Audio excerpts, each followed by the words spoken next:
Welcome to Below the Surface. I'm Paul Balsam. Before I became a fractional CMO in the water industry, I spent over a decade owning and running a water tech company. That experience is the reason I started the show, to have the kinds of conversations I'd wish I had access to when I was in the seat. This is the podcast for water industry professionals who want to think differently about how this industry grows, communicates, and competes.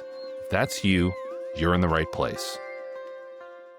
So my guest today, if you are in the water industry, needs no introduction. You're the only person that I've had in one of these discussions where I talk to other people and you get the first name treatment. People have asked me if I've talked to Beth. No. Yeah, and Oh, that's funny. so you've reached like single name status. So just to as I understand it, a quick background on you is you are a founder of a marketing agency focused on the water industry. And so you and I have a lot in common in that way. And I would love to just chat about that. Tell me a little bit about your background, how you got here, and what gave you the idea to start your own agency. Gosh. Okay. Well, first of all, thanks for having me on, Paul. You know, I'm a little nervous about it, but I really am excited to be here. It's great to have you. So I was actually thinking about it this morning, and this is the year that it's 30 years that I've been in water, which feels so old, but I never meant to be in water, and certainly not for 30 years, but here we are, and I love it. It was an accidental entry into water, like so many water stories. Actually, in 1996, I took a temp job as a secretary at a company called Capital Controls, which is a instrumentation, gas feed instrumentation company outside of Philly where I lived. It was meant to be like a temporary stop and ended up in the marketing department pretty quickly. I had a background in publishing and printing. Like I'd worked through high school and college in a little print shop and I had an English major. So I like to write and read. And then I just stayed. And then Capital Controls became Severn Trent Services. Severn Trent Services is now Denora. Parts of it are. But I left Severn Trent and went to a company called Myox. And I was there for 4 years, I think. And then I got laid off, like people do, which was the right decision. But it was an opportunity. I'd already been in the industry for a long time. I really loved it. I didn't want to go anywhere else. And, I had a lot of contacts with editors and particularly with editors. And so I had an opportunity to help. I thought, well, I'll just help some small companies out with their marketing, kind of like a side gig and see where it goes. And it's just gone and gone and gone and gone. So it was just me. And now it's, we're this full-blown agency. That wasn't really my intention at the beginning. I didn't even realize that was sort of what was happening. But as it became more work for just me, I started bringing on like really talented people, much more talented than I am now, for sure. And so we've kind of over the years built this agency. We work just in water. So it's kind of our thing. What made you decide I need to build this myself? Like, why not after the layoff, why not just try and move to someplace to do more in-house marketing work? Well, to be honest, I did try a little bit. I interviewed around a little bit, like locally. And well, to be really honest, I was growing my family. So I was pregnant and decided, well, all right, well, maybe I can make this work. My husband and I can make this work. And then we had, this might be too personal, but we had a kind of personal tragedy and we knew we were going to lose the baby at birth. So it was like, there was no way I was looking for a full-time job. And so I volunteered a lot and I just kind of did this a little bit at a time with a few really key clients some of them are still clients. A really very smooth entry. That was in 2000. Oh my God. When was that? 2012. Yeah, that's really, no one's ever asked me that. You can cut that out if it's too personal. No, definitely not. Because, many times we have these like life circumstances and things push us in a direction and we don't realize that we're even being pushed in that direction. I talked to so many people in the industry who didn't mean to get into water, just kind of ended up here. And then you turn around and you're like, well, I've been here for 20 years. Let's just keep going. Another potentially personal question, but it's something that you and I have discussed before, is that you describe yourself as an introvert. I have many friends that work in agency jobs or own their own agency, and it feels like a very outgoing extrovert job. How do you navigate all of this, being in pitch meetings or trade shows and client work and stuff like that? That's a good question too. Well, I am an introvert. I don't think I realized that through a lot of my life, and people don't believe me because I am very outgoing when it comes to work. Like, take me to a WEF tech, and I'm nonstop. Like, you would never say that's an introvert. No, because that's my place. I love to be there. I love to see everybody. But a couple of things. One is I'm kind of more, I've grown a business quite accidentally and it's been wonderful, but really at heart, I'm kind of not a pitch person as much as I'm like a writer reader, kind of sit alone. I love working from home and, like even calls like this make me a little bit nervous to be a little bit on display, but which again, people don't believe me sometimes because I'm not really shy exactly, but I am introverted. So it's exhausting. Like conferences, I love them. I love WEFTech. I love ACE. I went to Aquatech last year for the first time. Absolutely loved it. But, it really it's very draining at the end. So I have to kind of prepare for it, but I do love it. I'm similar. I'm very go, go, go at WebTech and, Yeah. morning and night and rinse and repeat the whole week. And then you find me on the plane, like passed out in the corner. Yeah. Don't anyone talk to me. Don't make eye is contact. I can't. I have yeah. no more conversation in me. I need a couple days to recharge after that for sure. And it's Um, exhausting at the shows. Like I think this last one, well, I had to come home with a family emergency, unfortunately, a little bit earlier. But we met there, right? You were there at WEF Tech. yep. We met in Yeah, person. we That were there. must have been on the early days because then I had to leave early. But I think I had 30 meetings scheduled in 2 days or 3 days. So it was nonstop. I don't mind the movement, but it is it's tiring to be extroverty. So in a situation like a WebTech, you are at least at peace with being out there and socializing and loud, for lack of a better phrase, just being in the mix.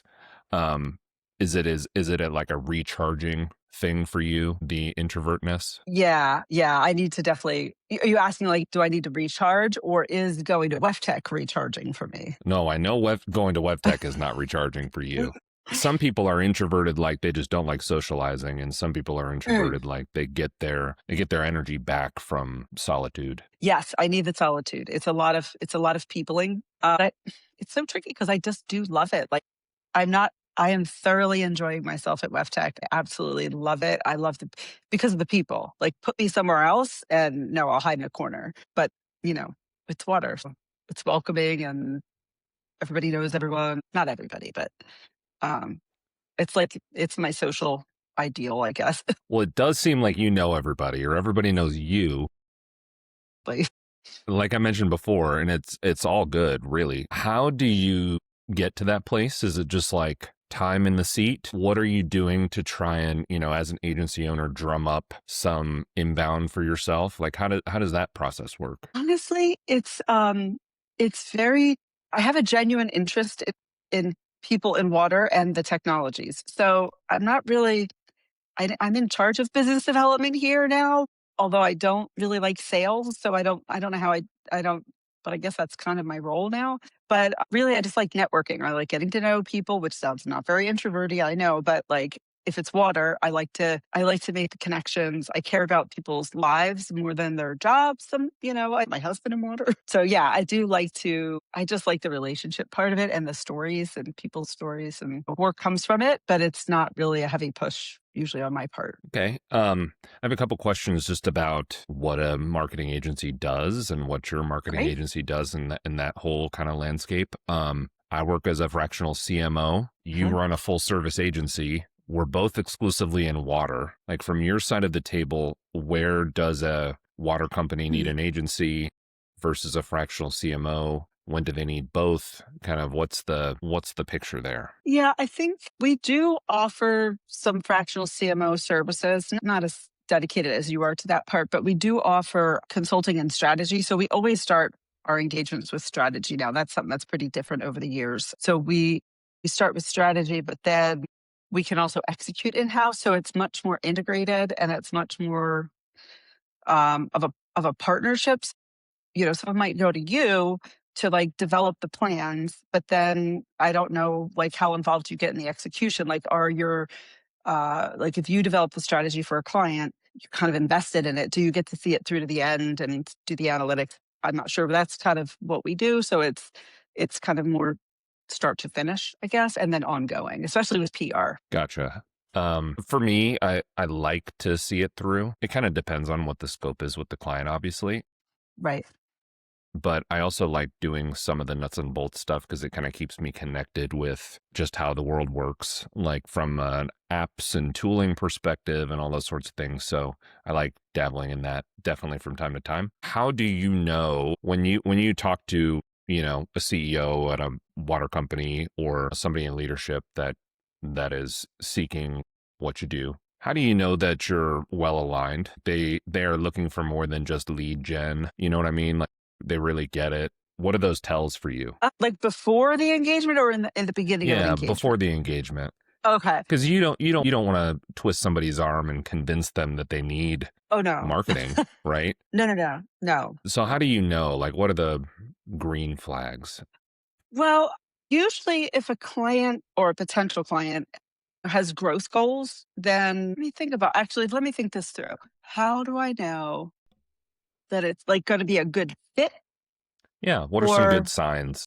so usually what we do is we start with like an initial call and it's very exploratory. Like what if you're, someone saying, I need marketing, but I'm not sure what I need. Like we would just talk and understand. I don't even really do a pitch deck. I just really try to talk to people like, okay, well, where are you at now? And where do you want to be? I want to know all about the technology because that's exciting to see if there's like what's different about it. And usually just having a conversation, you can understand like, okay, they have some things in place but they need to elevate the brand, or they have nothing, but they have a lot of potential. This is like a really interesting technology that people just don't know about yet. Then that's kind of how we start. We always start with strategy, like I said. So we would offer a proposal to like do a lot of discovery, understand what the goals are, and then we develop a plan to get them from where they are now to where they want to be. It's iterative and it's in partnership, but then that kind of gives them the roadmap and then we can execute, or I guess theoretically they could keep their plan and go somewhere, do it themselves. But really, most of the time, like all of the time, actually, we just partner to execute them. We have strategic account managers that then they have the water background. So, that our creative people don't necessarily have a water background, but they bring like really fresh creative ideas, which is part of the magic, in my opinion, this sort of balance between old water people and, fresh new ideas for execution. How do you find water people? We're in the middle of hiring right now, actually. So that's very top of mind. It's mostly networking. Like we'll put jobs out on LinkedIn, but a lot of times what happens is I'll just personally reach out and just see who knows who because it's such a specific background, like particularly like someone with water marketing. Like there's not that many of us. And then some people have more like marketing director that might be all around, or did they be more of a communications person? Were they at a utility or a technology company? So it's mostly LinkedIn and through my connections and my team's connections. Are you optimizing for water person or marketing person? Like which would you rather have a new hire scale up on? Good. Well, there's three parts to it. There's the water part in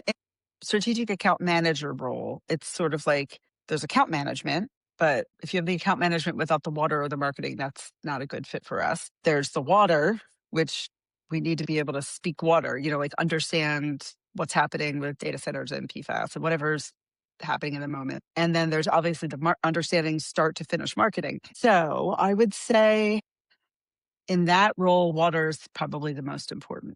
But it couldn't just be like a water, it would have to be water marketing. So there needs to be some understanding of the water marketing process, obviously, if we're making strategic recommendations. And then that strategic account manager starts with the strategy with the client and then is their sort of primary. We have project managers also, but they're like kind of their partner through execution. Gotcha. So it's hard to find.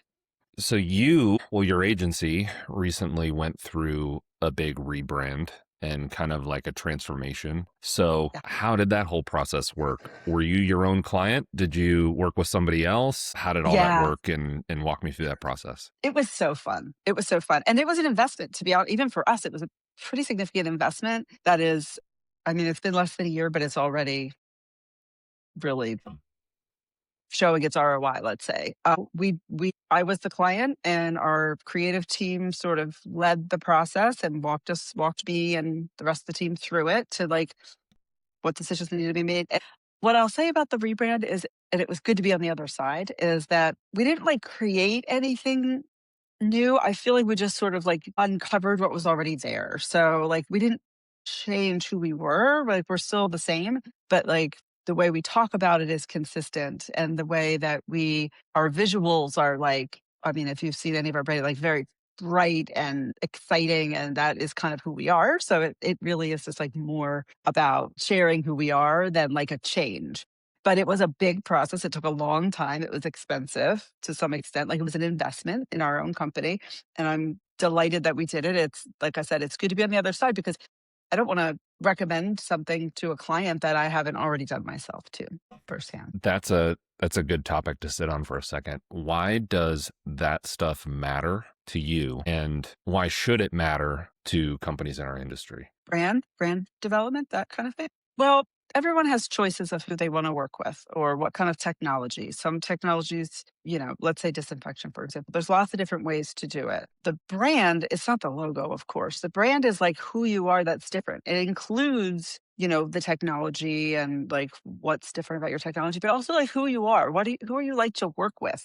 What's important to you? What are your values? And when you have a choice, you want to work with people that have aligned, values and goals, and it helps to know who they are, not just a name. That's what I hope our brand is doing, and that's what we do for our clients. So many people in water just don't necessarily feel like they can get ahead, even though they have like an amazing technology, and it's because maybe they haven't really established that brand, or people don't recognize the brand for the name and what to associate with it. Are you adult? Are you you've been around for 100 years? Do you have like a lot of experience? What sets you apart? And then what's the story behind that? So we spend a lot of time with sort of some storytelling activities and stuff for our own for our own rebrand. And we do that with our clients too. Just, so much of it is about who you are as a company. You mentioned that you can already tell that it's paying off. So, how can someone tell when something like that is paying off? And that the reason I ask is Hmm. we're in such an engineering heavy industry, and it's Hmm. very nuts and bolts. Like I pay for something, I get something tangible. And so some of the more mercurial concepts in marketing, it becomes a longer discussion when I'm speaking with, founders and CEOs that, branding to them is not something tangible. Well, there is certainly an education involved, and that's part of what's really fun about being in water, in my opinion. Like, our creative people come from, food packaging and beer and like really cool, sexy stuff, makeup or jewelry, whatever. Like water is different. Water is really technical. It's my God, it's public health and safety. So like nobody's wants to try something new if what they have is working. So it's very specific, which is why we only work in this space and why that kind of makes a difference for our clients. So there is some education, but I think what's happened with our rebrand is that now we're having, first of all, people remember us more because our look is very distinctive. Our message is pretty relatable. That's kind of part of our brand. We're not fancy. I mean, we make beautiful fancy work, but we're pretty relatable and easy to get along with. And so that's kind of attracted people that care about brand. So like to some extent, that's sort of elevated our audience to the people that are coming to us aren't just like, I need a case study, which we do as part of a bigger program. But these days our agency is definitely more focused on how do we help you get your company to whatever the growth goals are. And it's not just as simple as like one thing like a case study. It really is like the whole package. And how do you present to the market? How do you talk to engineers versus how do you talk to end user utilities versus, how do you communicate to your reps? Everybody has different interests and needs, and, they're looking at it from different angles. So like telling that story specifically to the audience is kind of part of brand. So that's what we do. Thank you for that explanation. Your blog on the agency website has a post called Why Engineers Deserve Better Marketing. I think that title alone is probably going to resonate with a lot of people who either haven't seen it yet or people I've had on this show or listened to it. What are businesses in the water industry still getting fundamentally wrong when it comes to marketing their technology? It's not everybody, of course, but because we're so engineering driven, a lot of times it might be the most amazing technology or thing, but getting out of your own head a little bit about it to understand who's going to be using it, and not just like, we made this great thing. This is a great thing because we made it. It's great. More about like, okay, how do we kind of understand who's going to be using it? And then how do we communicate to them? That's where we kind of help engineers take it from a brilliant idea into the market. And I have to say, that was I do write a lot of the blogs myself because I like writing, but that one was Seth Berlinski, so you'll have to have him on next. Okay, will do. Thank you. Based on what I can tell, you work with companies kind of across the gamut, right? So from small early stage startups to Xylem, and companies of Mhm. that size. Is the marketing problem or obstacles, are those the same at both ends of the spectrum, or what are the kind of issues that both sides are facing? Oh, yeah, they're pretty different, I would say. Like the bigger established well, for one thing, the really bigger companies that we partner with don't necessarily need strategy because they already have internal people developing the strategy for them. Now, we can help with that, and sometimes we do, but the really big ones are a little bit more we're on the execution side because they already have internal marketing that knows what they need. And for startups or like early stage commercialization or funding rounds, like at that point, that's where we do a little bit more like start to finish, like help them understand. Xylem knows what their goals are, right? And so that's not, truthfully, they're not like a client that we would work with like we do with most of our clients, because again, that would be more an execution. Some of our clients just don't have understanding of the market, or they might be coming from a different market. Maybe they're overseas in Europe and they want to have a presence in North America, and we can help with that. Or like you said, startup, sometimes they have something great and they don't even know where to start. That's not They usually have some sense. I don't want to insult my clients, but we do partner together. Yeah, no, I think sometimes the early stage companies just haven't dipped their toe in the world yet, and they don't have the in-house people and the goals and all of that. So it is more on your side probably to help them build that framework out. Yeah. Yep. And that's what we're doing a lot more now, especially since we have this unbelievable creative team, like way beyond what anybody I've ever worked with, even when I was on the client side of hiring agencies. And they've really helped us help our clients from the beginning to, instead of just like throwing stuff out there, we really do a good job now of like developing messaging frameworks and obviously brand guidelines and things like that, but like really digging in to understand here's where we are and here's where we want to be and what are the steps to get there. So it's pretty intentional. Okay, I have a quick hot take question for you. Ooh, okay. I'm ready. What is a marketing tactic that companies in our industry are overspending on, and what's one that they are underspending on? Well, I'm sure this is going to upset somebody on my team, but I would say I don't find a lot of success in paid advertising, like paid digital, not print, but paid digital in this space. I've not seen as much success as people in other spaces. So I think there's still people spending money on that I haven't seen as good of an ROI on. Let's put it that way. Underspending, probably PR. I mean, PR comms, depending on what you call it, earned media, where you really because it really develops the thought leadership and actually is establishes credibility and it's earned. So it's not a transaction where you're paying for it, where like, okay, it's an ad, you're gonna say whatever you want. But with earned media, it really is building that reputation and validation and things like that. And that's one area we really excel in because, it's all connections and knowing the editors and having that experience. Perfect segue, because I wanted to ask you about PR. Okay. Okay. All right. You Yes, have because a that's strong PR practice. yeah.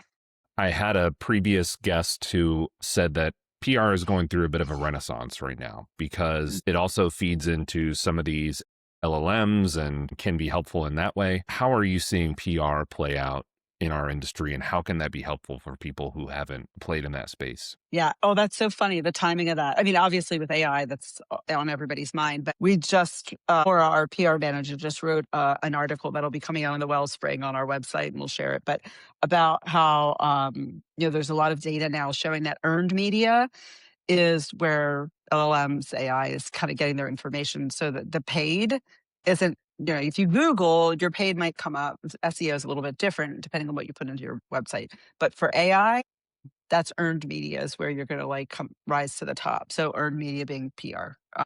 So that's huge. That's huge because it's always been, well, there's no, like I always caution people, PR is not a lead generation. So you're looking to get business. PR isn't going to be the thing that you can say, like, well, if I do this, then I'm going to do that. Then I'm going to receive this. It doesn't work that way. It's really about building brand and building authority. But now with this news, the data coming from Muckrack published a report. That's one of the services we use for tracking PR. They're the ones that came out that said that AI earned media is what's like raising that visibility in AI. So that changes PR a lot as far as the value of it to the clients. Gotcha. PR included in this. Now, there's so much AI generated content just flooding LinkedIn, trade publications, company blogs. How are you advising clients to stand out in this new landscape? There is a place for AI. I use it to help me run the business since I've never run a business before. So that's where I use it, but not really for clients and not somewhat for some of our things for idea generation and things like that. But actually writing, we would urge our clients to use it maybe for ideation or on the business side. But, it's kind of obvious sometimes when AI is being used. Not that we haven't all at some point done it for writing, but there's a place for it, but it can't be the go-to and the only way to do it. It's not authentic. And Yeah, that's what people want to read. But I don't want to say like AI is terrible because I mean, other than the water usage at data centers, that is terrible. That's a different conversation. But as far as it can be really useful, but we don't use it to write any of our clients. gotcha. We have writers. We have technical writers. Looking forward a little bit, you've been able to be around and watch this industry's marketing evolve for the past couple of decades. Very hyper focused within the last decade. What do you think could be the next big shift in how businesses in water go to market? Casting. I'm not so great at predictions. I can tell you about where we were and where we are now. I don't know. I mean, obviously AI is going to be a huge part of everything we do. Like from a marketing standpoint or a technology. From a technology standpoint, obviously there's so much change happening in the climate that there's a need for a lot more technology. So but I don't think that's what you're asking. You're asking from a marketing standpoint. I've definitely seen the quality of marketing become much elevated over the decades for sure. Like the ubiquitous water drop is, hopefully we don't see that too much anymore as we were calling it in the 1990s. And obviously storytelling is a huge thing. I would say that's the biggest change that I've seen is this like emphasis on actual storytelling and not just, putting out ads and things like that. So I suspect there'll be more of that, but I don't know, other than elevating the quality and the authenticity of it, it's not just sales material. It's a lot more, at least in our agency, it's a lot less about like collateral and sales enablement, although that's still part of it. But it's more about brand and like who you are as a company. What do you represent? What do you care about? Feels like in water, it's natural to be a little bit mission driven. How is that? I'm going to have to ask me next year. So put one on the If I'm board right. for storytelling and brand building. There you go. All right, I great. You like it. made it much more succinct than me, kind of like thinking my way around it. If you could tell every water CEO one thing about marketing, what would you tell them? It's not sales. It is a way to grow the business that works with sales, but marketing and sales are not interchangeable. Marketing sort of sets the table for sales, so it's an integral part of the process, but don't confuse marketing and sales. They're not the same. That's not really good advice. That's more like a slap down, but That's a good point of distinction. I think the two departments are kind of getting merged in people's minds nowadays, and one goes and gets the leads and one closes the leads, and it's all about leads. Um, when, I think the Venn diagram overlaps a bit less than I think people think. yeah, agreed. It works Sounds hand in like hand we're for sure. sounds like we're in agreement on that. I think so. I think leads generation comes from a lot of our activities. Oh, for Um, sure, for sure. yeah, but One part of it. the sales and marketing department aren't the same department. I get you. Yeah. Well, I've kept you here for overtime. Look at Um, this. That's fun. yeah, no, it's been a nice conversation. Where can people find you? Because that's one thing I didn't lead with, so I want to know um, Yep. from you, like where people can get a hold of you. Sure. LinkedIn or our website, boehagency.com, BOEHAGENCY. There's a form there you can reach me, Beth at Beth Beth at Boeh Agency. If you want to email me, you can do that. But LinkedIn, website, email. No, I'm an introvert, so not so much on the telephone or the phone, but you Yeah, could. don't blind call us. So call me. Yeah, Yeah, nobody needs that kind of aggression with a phone call that's unplanned. Thank you. exactly. Well, Beth, thanks so much for the Thank you. conversation, It's a and pleasure. look Thank forward to you. running into you on a trade show floor here this year. I'll see you at ACE, I'm sure. Sounds good.